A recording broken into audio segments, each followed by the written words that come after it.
Boa tarde, bem-vindos e bem-vindas à nossa Arena Expo.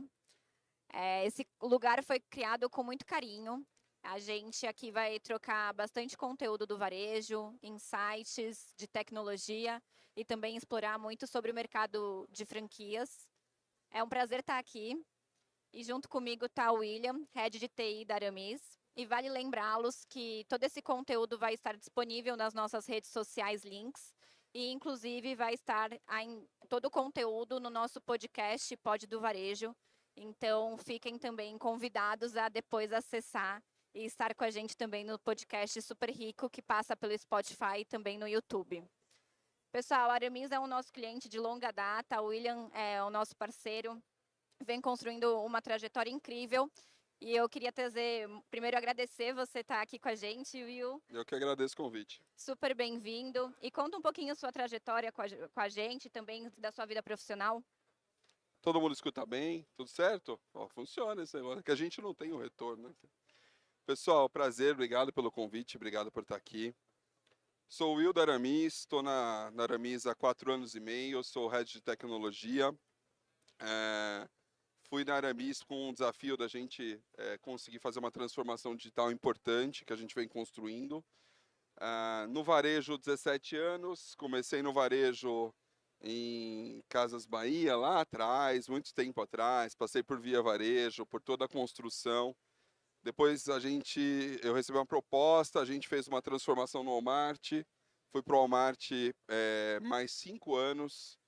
Do Walmart recebi uma outra proposta de desafio para conseguir conduzir o varejo na Alpargatas, a parte de tecnologia do varejo da Alpargatas nas lojas da Havaiana, Mizuno, e ali eu fiquei mais 2 anos e meio. Foi onde a gente começou a ter uma relação de parceria.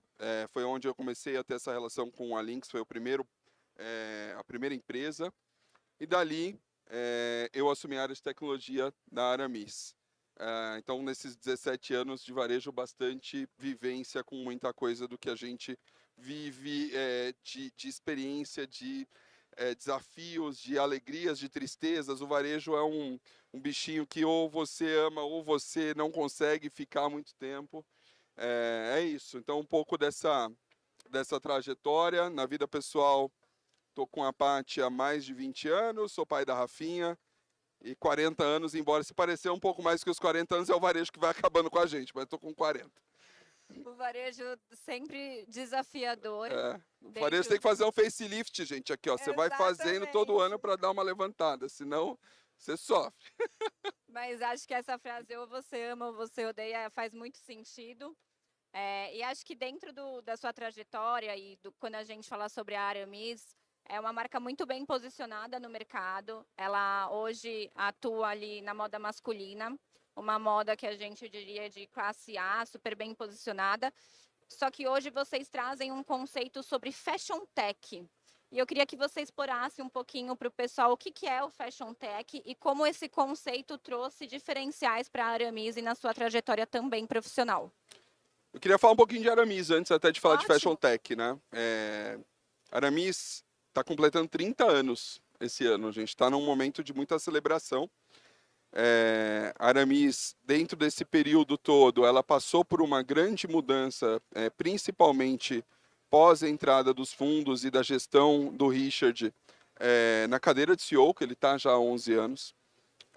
E ela vinha crescendo num pace de crescimento bem sustentável no pré-pandemia, né? Então, considerar que até 2019 a gente vinha crescendo num pace de duplo dígito, o que normalmente as empresas não fazem grandes mudanças quando elas estão nesse tipo de crescimento, né? As empresas, tá tudo bem, então a gente não mexe. E aí a gente já tinha um desejo da gente ter uma mudança transformacional, da Aramis ela deixar de ser vista como aquela moda mais casual e ela passar a fazer mais parte de uma moda mais jovem, de uma moda posicionada para fazer parte em qualquer momento do homem. E foi durante a pandemia, né, que a gente conseguiu fazer o nosso rebranding. A gente fez um reposicionamento em todos os aspectos. A gente reposicionou desde o logo até as vitrines das lojas, até os produtos das lojas. Então a gente deixou de ser aquela loja Alfaiataria, onde a alfaiataria ela tem hoje um pedaço do nosso sortimento, mas a gente passou a ser aquele casual sofisticado. E isso fez com que a empresa, de forma muito assertiva e muito corajosa, porque isso foi feito, imagina você fazer uma mudança. Quem aqui é do varejo hoje já trabalha no varejo? Boa. Então imagina assim, você está no meio de uma pandemia, no meio de uma incerteza, todas as suas lojas fechadas, e você ter a coragem de ter uma mudança desse porte, e essa mudança, ela te leva a um crescimento que nos últimos 3, 4 anos a gente dobrou de tamanho. Então, foi uma mudança muito assertiva.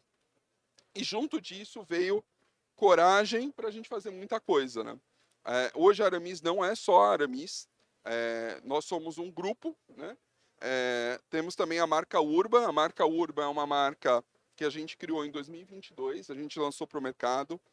Vem com uma moda com muita tecnologia envolvida nos vestimentos. Assim, quem não conhece ainda, vale a pena conhecer. A gente tem uma loja aqui em São Paulo, no Morumbi Shopping, então uma loja sensacional, um conceito diferente de loja. E fora a marca Aramis e a marca Urban, a gente lança esse ano a nossa linha infantil e a gente também tem uma parte só de calçados e acessórios que a gente também vai trabalhar de forma diferente a partir de agora. Então, tudo isso leva a gente à nossa meta mais ousada ainda de querer dobrar de tamanho nos próximos 3 anos novamente. E a gente, com tudo que a gente vem conseguindo ter de resultado, mostra que a gente está no caminho certo. Will, e o Fashion Tech? Onde que entra o Fashion Tech nessa história? Só com uma mudança voltado a produto e voltado à marca não ia levar a gente onde a gente queria. E aí entra o quanto que é necessário uma empresa investir em tecnologia, né?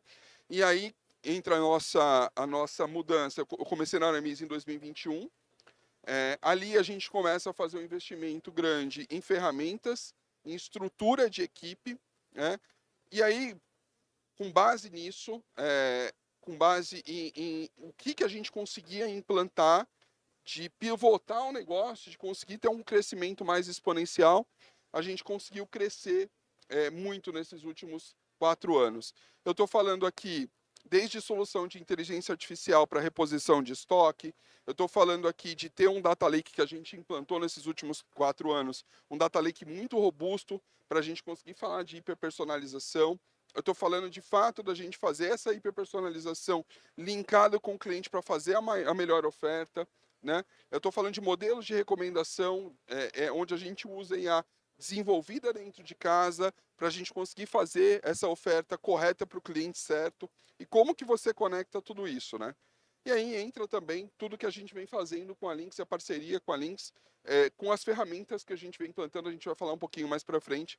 Isso é o que a gente vem conseguindo ter o Fashion Tech na veia no dia a dia. Se deixar, eu vou falando, hein? Não, Você vai cortando eu aí, acho se deixar, eu incrível. falo. Eu sempre adoro conversar com o William, porque ele traz vários conceitos e acho que dentro da sua fala, primeiro, eu acho muito bonito ver a história da Aramis e como a mudança ela é importante não só no momento que as coisas às vezes não são dentro do que a gente planeja, mas também quando a gente supera e a gente não quer incansavelmente evoluir e mudar para o melhor, né? Então a mudança ela não deveria ser vista somente como necessário quando você não está bem, e sim quando você está bem para melhorar. Mas você sabe que eu vou só fazer uma emenda aqui. O Richard ele faz um comentário nas palestras dele.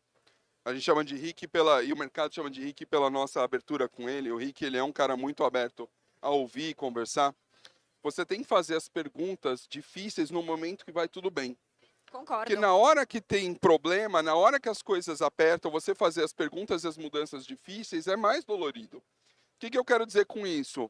Quando as lojas fecharam em 2020, quando a gente se encontrou na pandemia, naquele começo de pandemia, e todo mundo teve que fechar shopping, fechar loja, gente, o varejista, e a gente estava nessa situação, o varejista que o digital não estava totalmente preparado, o varejista que não tinha uma ferramenta de CRM marketing pronta, que não tinha um app para dar na mão do vendedor, a gente teve que implantar tudo de uma vez para outra. Então, casado com essa mudança toda de rebranding, veio também uma mudança de tecnologia junto. Fazer a mudança nesse momento difícil é muito mais dolorido. Sim. Então, agora, por exemplo, que a gente está num momento muito bom, o melhor momento, esses 30 anos, ele celebra também o melhor momento da história da Aramis.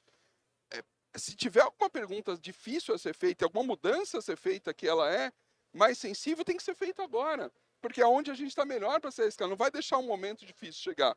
Então, acho que é isso que as pessoas têm que se provocar. É sair da zona de conforto quando as coisas estão bem, porque você pode ter aquele pedaço de elasticidade dentro do teu negócio para você falar, poxa, eu vou deixar para implantar o Omni quando? Ah, mas ainda está tudo bem, cara. Bota uma ferramenta diferente justamente para poder alavancar, sabe? E é quando você tem o fôlego de poder testar, errar e o erro não ser um problema, e sim Exato. uma oportunidade de corrigir e crescer, né? Eu acho que isso é super relevante, gosto muito dessa história.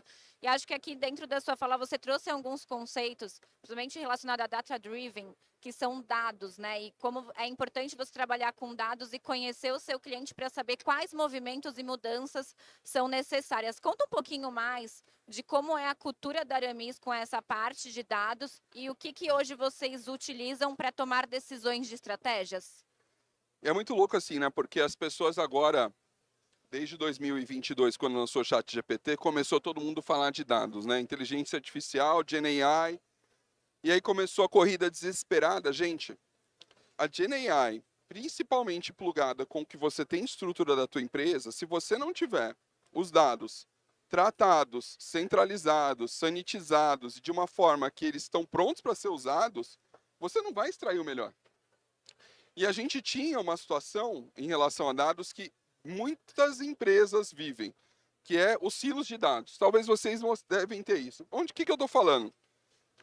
Poxa, Will, eu tenho lá na minha empresa a planilha que tem não sei o quê, o meu RP que tem ali, o meu dado do meu cliente que está no meu e-commerce está aqui. Você tem dados espalhados em vários lugares da empresa. Você não consegue enxergar o teu cliente como sendo um único cliente. Você não sabe se o cara comprou no online, se ele comprou na loja física, se o cliente comprou em que lugar.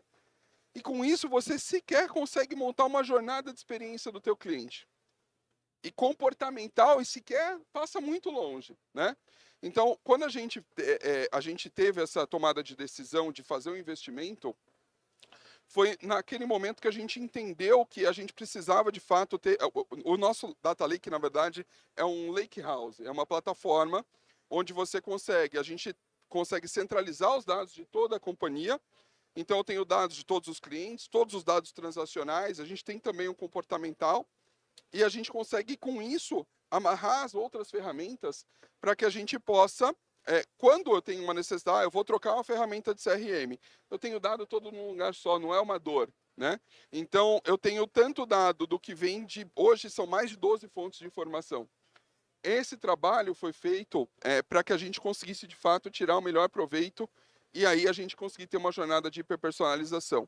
Will, mas legal, você falou muito de como você trata o dado, mas aonde que entra a cultura data-driven, gente? Não adianta você ter o dado e você não saber o que a empresa faz com o dado. Muita informação, muito dado que não é aproveitado da forma correta, ele só vai gerando custo. Quem tem custo em cloud hoje aqui, quem tem conta vai saber. Muita informação ali que não é utilizada não está servindo para nada. E a gente começou um trabalho de aculturamento, que é esse trabalho de cultura data-driven, para que as pessoas da companhia tivessem o acesso a essa informação. Lógico, a gente cuida com LGPD, quem acessa o quê, como que a gente aproveita isso da melhor maneira possível. Mas a gente passou a fazer uma academia de dados dentro de casa. A gente usa uma plataforma de mercado bem robusta e a gente passou a fazer com que as áreas conseguissem elas mesmas construírem as suas informações. Acho que muitos aqui têm dashboards em BI, devem usar ferramentas diversas. A gente começou a fazer uma academia onde as pessoas conseguissem, nas determinadas áreas, construírem suas próprias visões, tendo acesso a esse lake house de forma tratada, de uma forma que a nossa área de tecnologia não seja um gargalo. Então, antes eu tinha, isso é necessário, eu tinha uma fila, Bi, de 60 dias para começar a olhar uma demanda para construir um dashboard dentro da área de tecnologia. Então, sei lá, minha amiga chegou aqui e falou, olha, preciso de um dashboard financeiro. Eu falo, legal, passa daqui 60 dias que eu vou ouvir você e daqui uns 6 meses talvez o seu dashboard seja no ar. Gente, que empresa que vai para frente precisando ter informação na palma da mão, não consegue. Hoje, cada usuário que quer construir sua visão, o dado ele já está tratado, catalogado, você vai e constrói a tua licença da ferramenta de BI está na tua mão, a gente tem uma academia para ensinar se você precisar, e isso fez com que a cultura fosse sendo disseminada. Depois disso, a gente lançou um baita de uma campanha de estágio, um programa de estágio em dados. Que Foi legal. sensacional. Primeiro programa que a gente viu de forma bem estruturada e madura. Está completando. Hoje, inclusive, os estagiários estão fazendo um almoço de celebração porque eles foram efetivados. Nós fizemos uma campanha com mais de 1.000 candidatos. A gente trouxe 10 estagiários, espalhando estagiários em dados pela companhia. Eles fizeram um bootcamp que eles foram treinados para isso, como que eles acessam, como que eles geram valor para as áreas de negócio. E depois disso, eles foram para as áreas de negócio gerando valor. Então, eles estão plugados na área de tecnologia, gerando valor para o negócio. E agora, eles foram efetivados como analistas de dados. Tudo isso, aí eu posso te falar que a gente fez um hackathon em dados, Que um legal. hackathon de IA. Gente, cultura de dados, quando você espalha pela companhia, é transformacional. É muito legal. Eu concordo, porque eu acho que você trouxe alguns conceitos muito importantes. Primeiro, você precisa saber quais respostas e quais perguntas você quer fazer com o dado para você trabalhar o dado. Senão você vai ter bastante dado e não vai conseguir sair do lugar com ele. Eu concordo 100% com você. Eu acho que esse é um dos problemas. Às vezes a gente tem muito indicador, mas a gente não sabe o que fazer com tantos deles. E acho que o que você trouxe também dessa cultura e dessa disciplina de, primeiro, gerar autonomia para as áreas de negócio terem os dados mais real time, com mais celeridade para tomar decisões. E, além disso, ensinar as pessoas a como mexer com isso, isso gera, querendo ou não, para o negócio um acelerador Com de certeza. decisões. E aqui eu queria trazer um pouco, você trouxe sobre a jornada do cliente. O quanto os dados eles são importantes para vocês evoluírem na jornada do consumidor de vocês? São fundamentais, né? Quando você tem o dado do cliente, você sabe principalmente quem é o seu cliente, aonde que esse cliente está comprando, o que que ele gosta, o que que ele compra, qual é o comportamento na jornada de compra. Poxa, esse cliente ele entra por um canal, mas ele efetiva a compra pelo outro. Ele consulta no online, ele busca no online, mas ele efetiva a compra no físico. Ou ao contrário, às vezes ele olha na loja física, chega em casa e ele decide comprar. Quando você conhece o seu cliente de uma forma melhor, quando você tem todas essas informações, você consegue fazer a melhor conversa, você consegue fazer a melhor oferta, você consegue atender o seu cliente e abordar o seu cliente com o que faz sentido para ele. Então, se hoje a gente consegue ter as melhores conversas, e isso eu não estou falando só de ferramenta de CRM, eu consigo entregar na mão do nosso vendedor o como que ele tem que abordar o cliente dele da melhor maneira possível. Então, eu não vou trazer para Bianca, minha vendedora, uma carteira de clientes que não faça sentido para ela. Né? E como que você vai abordar esse cliente? Qual é o momento de você abordar esse cliente? Tudo isso dentro de uma jornada você vai só conseguir se você tiver todos esses dados de uma forma estruturada. Incrível. E eu acho que quando a gente fala sobre a jornada do consumidor, a gente brinca que hoje não tem começo, meio e fim, né? Porque o consumidor está cada vez mais complexo, a gente tem Exato. múltiplos canais, ele pode entrar de diversas formas e o nosso desafio é reter. Eu acho que o grande desafio do varejo é como que a gente consegue reter esse consumidor entregando uma melhor experiência para ele voltar à sua loja. E muito se fala sobre Unified Commerce, omnicanalidade. Conta pra gente um pouco como é essa jornada dentro da Aramis, até pensando também com as franquias. A gente já trabalha com omnicanalidade já desde 2019, né? Só que a gente tinha um limitador grande, né? Na Aramis, a gente tinha a omnicanalidade só plugado nas lojas próprias. E em 2021, a gente fez um trabalho bem robusto com a Lynx, quando a gente decidiu, a gente tinha uma dor em franquias, quando eu entrei na Aramis, eu conversei muito com o Rick aonde que mais doía, e onde estava doendo muito era o sistema das franquias. A gente não conseguia ter os dados da franquia em tempo real, eu não conseguia ter os dados das franquias integrados de forma correta. A gente tinha, acho que uns 3 sistemas diferentes operando nas franquias, era bem caótico. E aí a gente fez um trabalho, um bid, e a Lynx ganhou esse bid, e a gente implantou o Microvix em 2021. A gente tinha 48 franquias, se eu me lembro. A gente está com mais de 80 franquias agora. A Aramis tem 130 lojas, 80 dessas lojas são franquias. Quando a gente coloca o Microvix, a gente resolve uma baita de uma dor, que é a dor do franqueado ter um sistema robusto na ponta operando, que é o franqueado ter as informações gerenciais, que ele saber o quanto que ele tem para receber, que ele saber o quanto que ele vendeu de forma acurada. A gente resolve a dor de ter todos os dados da franquia em tempo real chegando para a franqueadora. Mas a gente começou a ter uma outra dor, que é, eu quero agora plugar, já que a franquia resolveu, a gente implantou até o final de 21 em todas, estabilizamos em 22, a gente chegou e falou, bom, como que eu resolvo essa dor? Como que eu consigo tratar? E a gente queria plugar as franquias na omnicanalidade. Como que eu plugo o estoque das franquias? E, de fato, a gente foi conseguir acelerar isso, a gente assinou com o Lynx OMS e a gente implantou, a gente está terminando agora nas franquias, a gente implantou, o ano passado, o Lynx OMS é uma plataforma muito robusta. A gente colocou em todas as lojas próprias primeiro. Poxa, Will, por que você implantou nas lojas próprias? Eu tombei. Não faz sentido eu ter 2 sistemas de omnicanalidade. A gente tombou o sistema anterior que a gente tinha, colocamos o Lynx OMS.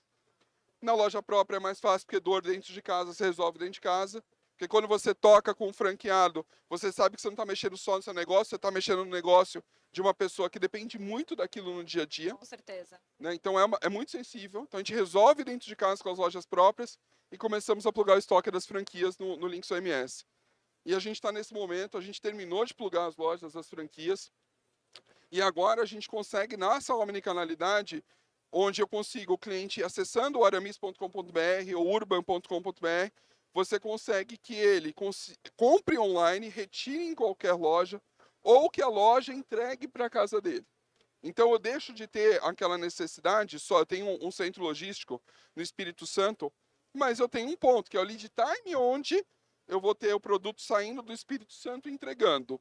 Poxa, Will, para que você vai ter um produto de alguém que está morando em Rio Branco, lá no Acre, que eu vou ter um produto demorando 10 dias para chegar para ele, se eu tenho uma franquia lá que pode entregar para ele em um dia? E essa é a beleza da omnicanalidade. E fora isso, o cliente omnicanal, ele converte muito mais.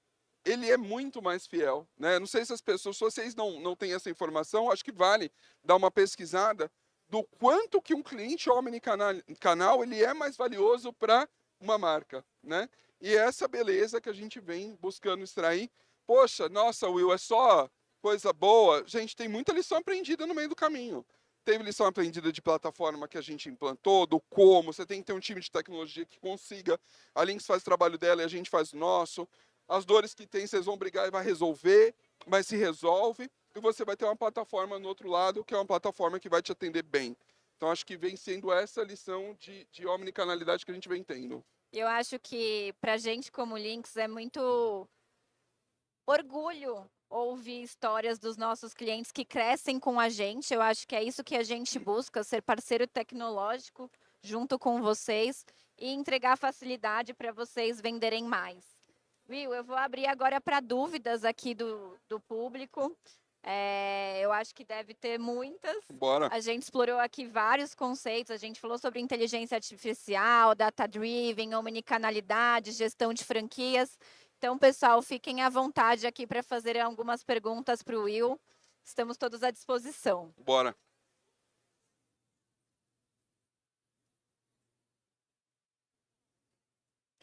Você sabe que quando não tem pergunta, assim, ou o negócio foi muito bom, que explicou direitinho, ou foi horrível que ninguém quer perguntar absolutamente nada. Eu espero que tenha sido a primeira opção. Eu também espero, porque a gente está aqui para fazer algo muito bom e sem dúvidas.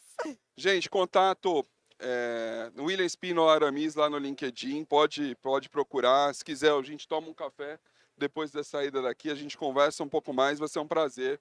Para quem quiser, quem assistir depois, vai estar na plataforma, vai estar no YouTube, né? Um podcast aí gravado para ficar disponível. Também a gente troca uma ideia com muito prazer. Eu tenho então uma dúvida, vou fazer aqui, que eu gosto sempre de fazer no final.